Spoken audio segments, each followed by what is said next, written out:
I had to take my chair for a very intense game of Super Smash Bros. Have you ever seen this clip of Pinocchio?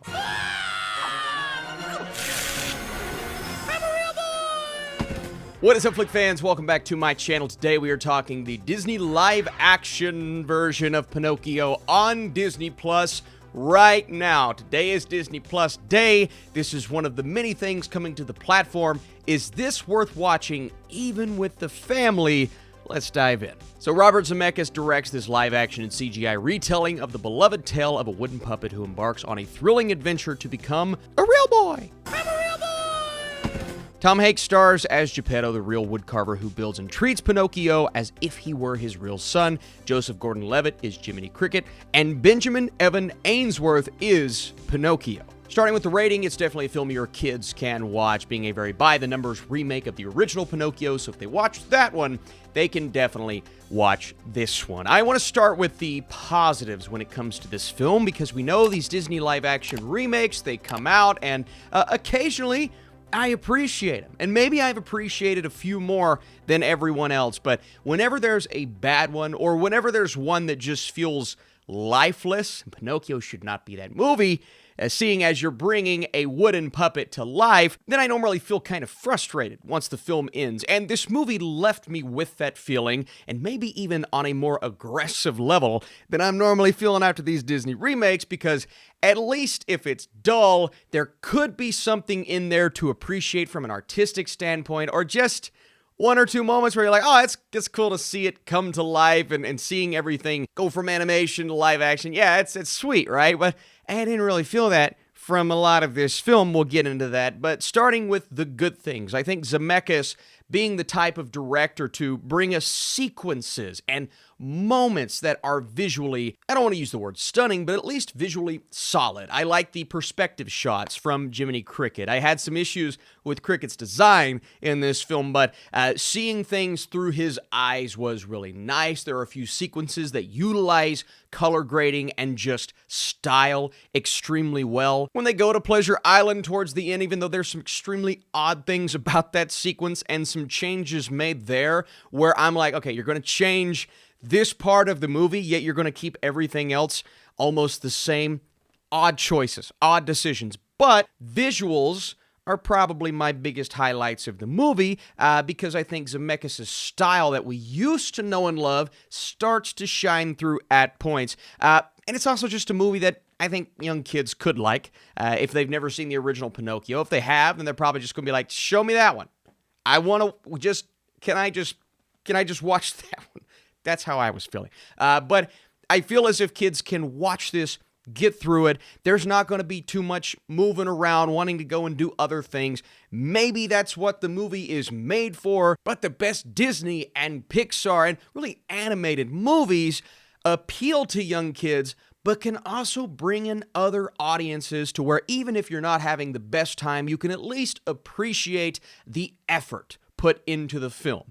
And even though I think young kids could enjoy this movie, I didn't quite feel the effort put into it. And that's a shame because Zemeckis is one of those directors that, back in the day would put out banger after banger. The last 10 years, I have not felt as much magic from him. A film like Flight is pretty solid. The Walk I thought was okay, but The Witches, Welcome to Marwen, two huge misfires, and I'm like, okay, Pinocchio can start to turn that tide.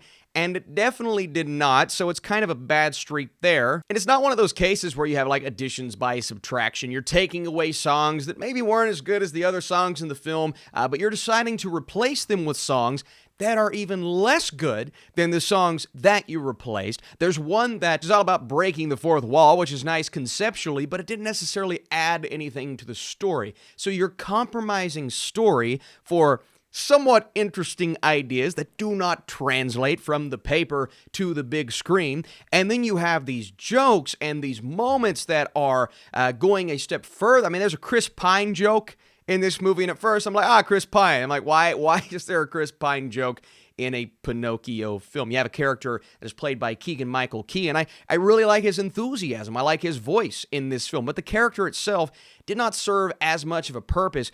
But then you have other characters that should have served a much larger purpose. Someone like Fabiana who comes in, I'm like, oh, this is interesting. This is going to add a new dynamic to this story as a whole. No, they just kind of skim by it and move on to the next thing. I mentioned Pleasure Island, which was a massive part of the original film. And the original movie showcased some very edgy, somewhat scary ideas presented on Pleasure Island. Taking that a step further, you have the transformation of the young kid into a donkey. And that was one of those moments in Pinocchio that you watch, you're just like, holy cow. And I'm watching this, not having the biggest connection to the original Pinocchio. It's not in my pantheon of greatest Disney movies ever, but I'm watching this just wanting to go back to that original, thinking to myself, everything they're doing, everything they're transferring in this film is either lesser, just not as good, or not as risky. There's no chances taken on Pleasure Island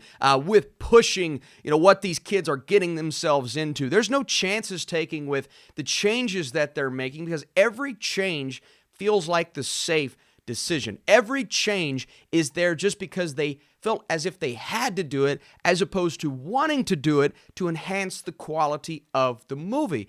Because it is, in certain cases, not a shot-by-shot remake, but you are basically bringing us the exact same dialogue, the exact same story, with characters that aren't as interesting because there's this dull and lifeless feeling. The movie's all about bringing a little puppet to life. You're bringing something to life, and it's lifeless. The irony is strong.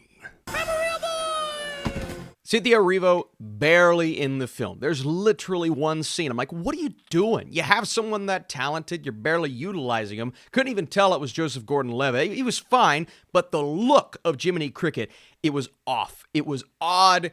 It didn't really work for what it was trying to do. Tom Hanks as Geppetto, that to me is really good casting.